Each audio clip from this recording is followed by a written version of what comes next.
Welcome along to another image review. This is in March 2022, and this is part of a sort of a regular series that I hope to do. As a photographer, I'm always processing pictures that I've taken, usually my latest pictures, but every now and again I'll have to dip back into the archives for something, and then I'll spot some other pictures that I feel should probably see the light of day after years, sometimes decades of being ignored. And this series is a chance to open up my folder of recently processed pictures and show you some of them and talk about some of them and why I've processed them, and maybe why I've ignored them for so long. So this in this instalment we've got pictures from Thailand. Let me scroll down and see what else we've got. Pictures from my recent trip to the Cayman Islands, a couple from a recent trip at the end of last year to the Red Sea, and then a few pictures from Ambon. The Thailand pictures are very old, taken in 2008. The Ambon pictures are less old, but still a few years old, taken, I think, 2018. And then the other two trips are recent trips. So starting off with some of these Thailand pictures. I went to Thailand twice in the 2000s, once at the beginning of the 2000s and once in 2008, and had the most amazing dive trips there, going actually at this time of year in the spring. And I felt the reefs in the Similar Islands were just absolutely stunning. We had great visibility, loads of marine life, healthy corals, and it was just an absolute dream destination. And I'm very sad that whenever I plan trips back there, people have always said, "Oh, it's nothing like you saw." And I will go back there, because if it isn't, I think that's an important story to tell.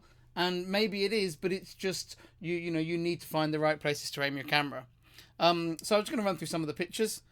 This is a picture of a school of rabbitfish, taken. I remember on this dive, and I remember these dives because it was such a great trip. I remember the dives really, really clearly, and I remember being so excited about this dive because we had this lovely school of rabbitfish sitting over beautiful Acropora gardens, and there were the two spot snappers in behind them there. You can see as well the kind of cigar shaped fish in the background, and it was just really nice having all this fishiness and coralliness all together. Not a brilliant backgroundy site, it was quite a flat site, but it was really nice to shoot these.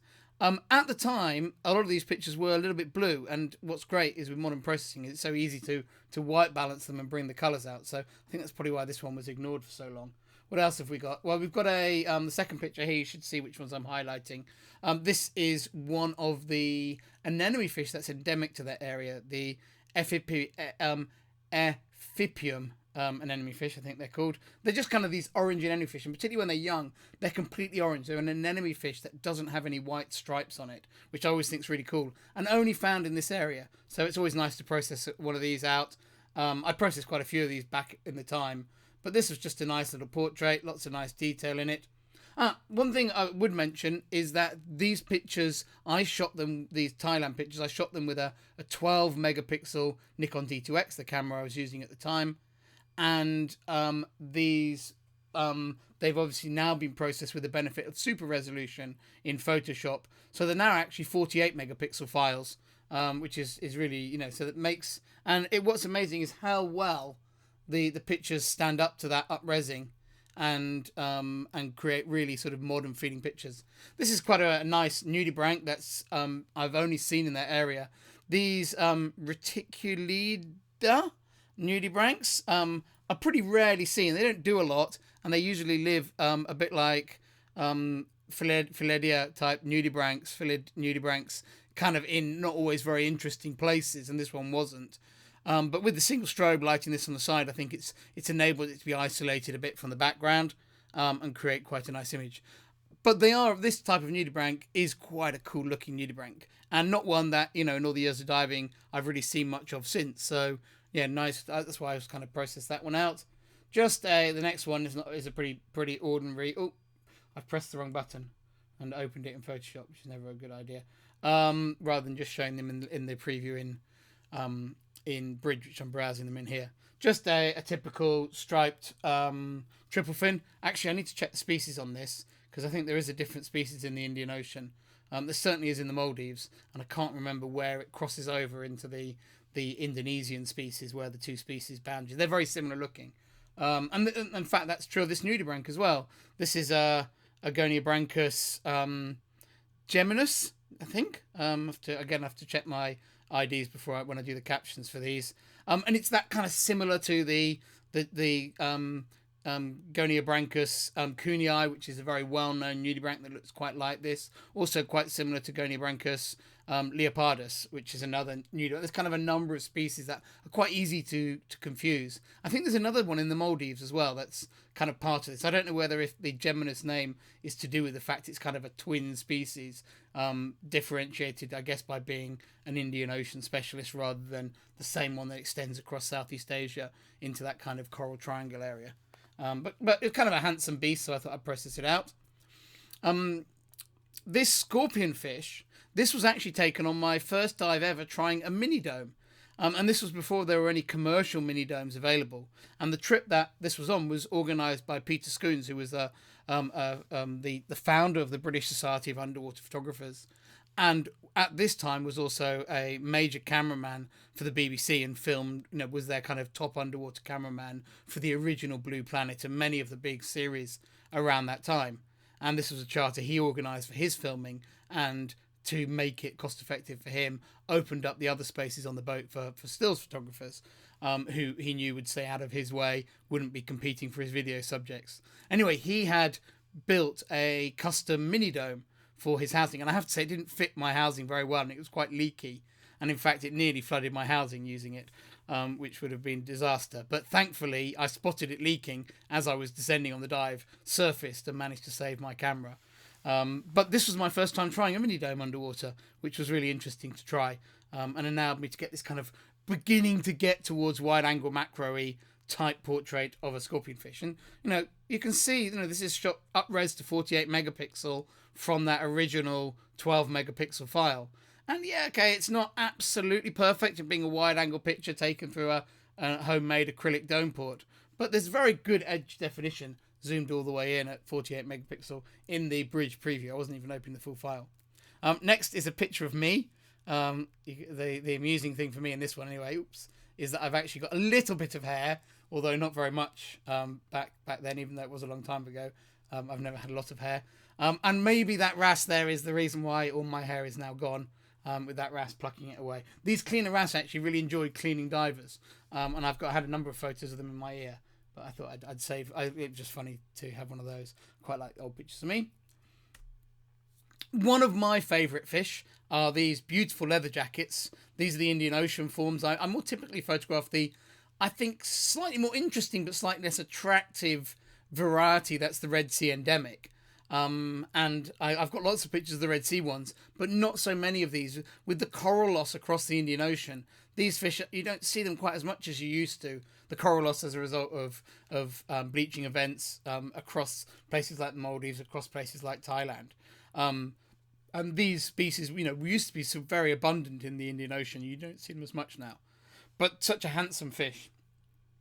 This is another picture that was shot originally at 12 megapixel, but I've processed it here with super resolution, which increases your resolution by 4 times in terms of megapixels. It doubles the length, doubles the height. And if I zoom in on the eye and just let it load up, we're viewing this at 200% on the screen. And, it's got fantastic detail and definition. Not as good as a 48 megapixel modern camera, but damn close. And plenty of pictures you see shot by 48 megapixel modern cameras wouldn't stand up to that. And I think if you have got, if you did have got older digital files shot with good cameras and good lenses and well taken, it's amazing how well super resolution works on them and breathes real life into old pictures. Anyway, the reason I actually dived into this Thailand archive was I wanted to process out a few more pictures of all the glassfish on the reef there. It was one of the reasons for going to Thailand at this time of year. You get these big aggregations of glassfish on the reef, and it just created these very fishy scenes, which for me kind of always remind me of Raja Ampat. And actually, I'd been to Raja Ampat before this particular Thailand trip. But just the lushness of the soft corals and this abundance of, it's just cropping the tops off these on the screen here, but and this abundance of soft coral made for really beautiful scenery. I'll put them back so you can see the whole frames there. So yeah, really nice to process them. That one actually, you can see it's got the enhanced suffix on the file name there because it's been processed out in super resolution. Right, so moving forward through the alphabet, we're now into the R's, and it's the Red Sea photos. I've already processed a lot of pictures from my Red Sea trip. I gave a talk a couple of weeks ago about my Red Sea trip, and I think I showed close to 100 pictures. So these are the kind of 100+ pictures. But it was a very productive trip. The reefs were beautiful, and I wanted to process out a few more images of different things. So we've got a few different shots here. So the first one there you can see on the left, Antheus kind of explosion. Then a nice reef scene with an emperor angelfish. Not a perfect composition, but it's all right. I mean, I like the angelfish, the emperor angel, is beautiful, and the reef is nice. But the balance of the frame, there's a lot of for me, a lot of wasted space at the bottom of this picture. I could crop into it, but I'll leave it like this. And it's always up to the end user. It may well end up being used quite a lot by magazines cropped. I certainly would crop it, but I'd like to give people the option because seeing it like that is good. These are some glassfish at Jackfish Alley on the little pinnacle there. I think the fisheye isn't the right lens for that pinnacle. It's just the wrong shape, but I can never quite get the compositions I want when I dive that pinnacle. I think a slightly tighter lens is better. But on this dive, I didn't have a tighter wide angle lens with me on that trip, so that was it. These are just a couple of sunbeam shots taken on morning dives at Ras Mohammed, swimming along the top of the reef at Shark Reef. Beautiful sun rays. I don't think I can zoom this where I want it to on the screen. So the sun rays are cropping off the top there, but you can see them in this file. And then this picture here is taken at the same time, just looking the other direction. Very nice morning light, beautiful calm seas, giving us those amazing beams. And just the richness of the coral life, the fish life, and the colour and energy in the shallows in the Red Sea, I always really enjoy. And always enjoy taking these pictures packed with life. As an underwater photographer, I think a lot of people don't get very fishy wide-angle shots. And that's because people sort of see a nice bit of reef, swim up to it, adjust their strobes and everything. And by the time they've done all that, all the fish have kind of gone away. And so as someone who I feel I'm kind of well on top of my photographic techniques, and I'm able to get good pictures sort of straight away when I arrive at a scene, I really like trying to get my wide-angle pictures as packed with fish as I can, because I think it's something that really differentiates a lot of my wide-angle shots from other people's. So I'm a big fan of fishy wide angles, as you can see in this whole collection. We've had those Thailand shots up here, and then we've got these Red Sea shots as well. Right, this is another shot from inside the Carnatic. It's kind of a B shot. I have a preferred composition, but this one is nice. The interesting thing about the processing of this is I decided to take out the fisheye distortion in the processing to straighten up the beams in this picture. So I very rarely defish my fisheye photos, but these beams I felt looked much better with the fisheye effect taken out. But I didn't do it with an automatic fisheye correction in Lightroom. I did the correction using adaptive wide angle filter in Photoshop, allowing me to just put enough distortion correction in to straighten the beams while still keeping the super wide view of the fisheye lens. And I think often the less correction you put in, the more you preserve the image quality out to the corners of the file because you're not expanding them so much. This is the final Red Sea picture. I think it's a slightly older one. And it's just from a 2018 trip. It's just a picture which I spotted when going through my files of these are birdmouth wrasse spawning. And it's not a particularly good photo of the individual spawning at the top there. It's more that I like the fact that there was a whole scene, a whole group of them spawning, and all these females gathering below to spawn with the blue-green male at the top. I just thought it was an interesting image to have processed out from a behaviour point of view. Then a couple of Maldives pictures taken again at the end of last year, just showing some nice hard corals. The Maldives is at risk of bleaching at the moment, so it's nice. I just wanted to process out some healthy looking hard corals. This is a big table coral with a saber squirrel fish underneath it, and a massive Porites block photographed in Lamu Atoll, which has got some amazing hard coral growths. And that's a absolutely huge coral head that's still alive and thriving. And then on to my Cayman trip. These are just, I have processed quite a lot out from that Cayman trip, but just a few other pictures. I'll just run through these fairly quickly. This is a golden colour roughhead blenny. This is a SMC1 photo taken with a D850. And it quite, so similar resolution to those 12 megapixel super res files that we saw before. And it just, I think it's quite interesting to compare the 200% zoomed in image quality. Yeah, it's a bit better, but it's amazing how good those super resolution files are. Here's another one here. This one is a secretary blenny, a shallow water species. And again, if I zoom it in, just look at it 200%, you can see the image quality at 200%. It's really, zooming in beyond 100%, the files never look completely perfect. But I think it's interesting to compare those to the super resolution files from earlier in the video.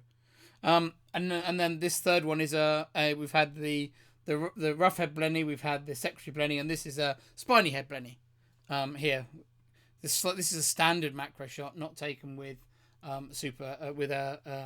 any additional magnification. But it was just a nice little scene, and so I shot him a little bit wider. This smiley face, I thought I'd process out. It's just some star coral with it's called icing sponge. It usually grows underneath the lobes of the coral colonies, but this one is obviously an early stage one, and it's growing in the middle of the colony. It kind of looks like a funny smile. So I thought I'd process that of the orange icing sponge. And then some photos on the kittiwake. I showed some of these in the previous video from which I'd processed earlier. These are some more photos of Sam modelling on the kittiwake. I like this section of the kittiwake. It's very colourful. You've actually got red sponge growing on this wheel. It looks like, and eventually that wheel's going to turn red, and it's going to look fantastic at the bottom of the frame. Then you've got some different yellow tube sponges. These are branching tube sponges, and then traditional yellow tube sponges, and then we've got Sam at the top there. Come on, out of there.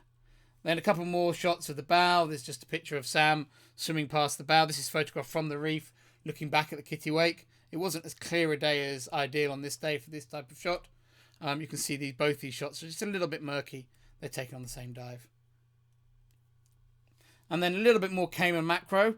Slender filefish swimming amongst sea rods here. Always like these fish. They make for interesting compositions as well. They're not a subject that necessarily you want to shoot that big in the frame. And this is a wide angle shot taken with the fisheye lens, the Nikonos RS 13mm fisheye lens of a flamingo tongue cowrie. So this is a snail which feeds on gorgonians like this common sea fan here. Right. A little bit more Cayman processing. Just a Acropora palmata, alcorn coral. Just a standard shot of one. But there's always a lot of interest in this species. It's a species that suffered a lot in the Caribbean, and I always like to get some new shots of them. This is quite interesting. This is I run workshops in the Cayman Islands all the time, and we go to what I always feel are the best dive sites for photography. So I end up having to dive the same dive sites again and again. And on one of those dive sites, which I dived millions of times on the workshops down the years, the guides encouraged me to swim in a different direction, a little bit further than I would normally swim, and found this, and to see this beautiful pinnacle. And this is the gap between the pinnacle and the main reef. And a really beautiful little scene. It's quite deep. It's sort of down at about 28 meters. And it's an area that I really want to go back and shoot again. I was very impressed with it. This was taken on a dive while I was testing some equipment, so I didn't have my camera wasn't working reliably. This is on the same dive actually. This was a friendly, is it Cubera snapper? That was on the reef there, and you could just set up compositions and he'd swim up to the lens. I've no idea why he was so friendly. Neck crab on deep water sea fan. This one's got these lovely blue hydroids stuck to his body, which I thought were quite cool. It's a little bit different. There's his face in there. You can see his eyes and mouth. Again, zooming into 200%. A little bit of sort of classic Cayman wide angle scenery. This is a nice formation on one of the sites that we visit with the workshops a lot. And so this is a formation that I've photographed many times. The red rope sponges here need to grow a little bit more. In the past, they've been quite a bit longer, and the other sponges have been smaller. And now the brown tube sponges and the branching tube sponges, which are the yellow ones at the bottom, have really grown to a really nice formation. But those eye-catching red rope sponges are a bit small. So maybe by the time I go back there for my 2023 workshops, those red tube sponges, which grow quite fast, may well be nice and long. And then this composition will be even better. I like this composition because you've got these nice sponges, and then you've got that outcrop behind, which makes a great background in a wide-angle shot. Right, and then the final pictures in this mini talk are from Ambon, and I went into the and it was an Ambon trip from 2017, and I went into this folder for this picture here, which is a photo, which is a very standard image of a goby on a coral, and it's a photo that I often use for teaching because this picture here is taken with a 60mm macro lens on a full frame camera, and if you've shot a 60mm macro lens on a full frame camera underwater with a flat scene like this, what you will see in quite prominently in the corners of the frame is that the image quality really falls apart. You get a lot of chromatic aberration, and you don't get sharp details. You get quite smudged details towards the corner of the frame. And one solution to this is to use a curved port, which will get rid of that chromatic aberration. So it's like using a dome port, but it's kind of like using a port that's a cross between a flat port and a dome port. So it looks like a flat port, but the front element is curved. I'm doing it with my hands so you can't see me. And it gets rid of that chromatic aberration. And it's really not, it's a combination I really like to use, and you can see how the image quality really holds up into the corners of the frame on this coral. We also had I couldn't identify this coral, and I had to ask for help online, and we finally managed to identify it, but I can't remember what it's called now. It's a Pleastria coral. The guy online, people gave me the species name, but I'm not confident enough in the ID to necessarily jump all the way to species, so I've just ID'd it as into genus level in the caption there. Right, just have a quick look at some of the other Ambon pictures. This is a juvenile Yellowtail Damselfish, an Indo-Pacific Yellowtail Damselfish. There's a Caribbean Yellowtail Damselfish as well. But both of them, actually, these are juvenile. Both of them have really attractive juveniles. The adult of this is the silverfish with a yellow tail that you've probably seen. It's very common, and it's very confident fish on reef walls. This is the pretty juvenile. A couple of shots of a nice ball of adult catfish taken in Ambon at I can't remember the name of the dive site now. The one that's the one that's under the jetty where all the rubbish is. But it's a site that's always packed with life. It's a real muck dive. Then this is a Melithea fan, and this is one of those can you spot the animal photos. And the animal on this is a many-host goby or a common ghost goby. Here, you can see him there in the middle there, hiding on the thing. But it's just a very pretty Melithea fan with the white polar. Is it Melithea fan? Oh, I'm now not sure. I'm gonna have to check the ID of the. Yeah, it looks, the growth of the fan looks like a Melithea, but the color combination is not one I'm so familiar with. I'm gonna have to check the ID on that one now. Pufferfish eye, lovely reflections you get on right across the pupil of the eye. A scorpion. This is a frogfish, but this is a Randall's frogfish, so a little bit more unusual, ugly fish, but nice to have an ID. Then just got a juvenile blue ribbon eel, soft coral. Oh, a nice pair of ghost pipefish cruising across the sand. Just robust ghost pipefish picture. I think the pose of the female, which is the greener one in front, isn't perfect in this picture. She's slightly away from the camera, but I really like the separation from the background in this picture, so that's why I chose to process it out. Some more of those catfish. This one's a long exposure with a bit of panning, just to create an interesting pattern. A big solar-powered slug feeding on Sarcophytum, what's it called? A leather coral. These Philodesmiums, this is the big species of Philodesmium. You can see it's got the big serrata or carata on its back, are really swollen up and packed with these kind of branching tree-like structures, and the leafy bits of the trees inside those carata on its back. I don't know if you can see my mouse there.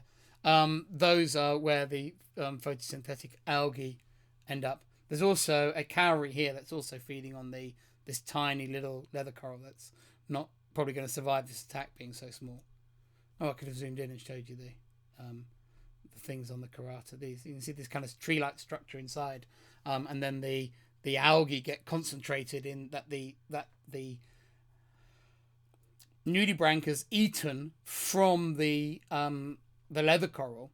It actually, it absorbs those algae and then keeps them alive and keeps them on its skin, which provide it with additional nutrition. This is a nice. I put this one on Instagram actually. I like this effect of the blue gravel, which I'm not quite sure how I got. As in the file looks like this, but I don't. It doesn't make sense from the camera settings, so I don't know quite what was creating that blue. I don't know if it's something the snoot was. Maybe it's a refraction effect on the snoot. I don't actually know why that gravel's so blue in the foreground, but it's like that in the original file because it's taken with. I would normally say, oh, it's definitely ambient light, but this picture is taken with a small aperture, low ISO, fast shutter speed, and unless this picture was very shallow, which it might have been, because these young humpback scorpionfish are often in the shallows, I wouldn't expect there to be enough ambient light to expose that. But maybe there was just enough ambient light, and that's what's created the blue gravel. A snowflake moray, handsome beast of a moray. I don't think this photo really shows off how beautiful they are, but it's quite a dramatic shot. And then I think the final shot is another little ghost goby here sitting on a sea cucumber with this interesting black and white patterning. So hopefully you've enjoyed that whiz through what I've been processing recently. Is 50 pictures here. None of these I've actually had the chance to add to my website yet, but they will be up there once I finish typing the captions in for them, and then I'll upload them. I'm not sure I'll manage that before I head off to the Maldives at the end of this week. Okay, well, thanks for watching, and see you on the next one of these where I'll review other pictures. I think I like this series. It's a nice chance to show you more of my pictures and talk about pictures which I wouldn't necessarily share on social media because they're not especially remarkable images, but they're images that I feel are useful for me as a photographer to be supplying to my clients in magazines and books and etc. because I think they're interesting images from a commercial point of view. So I hope you found that a useful run through.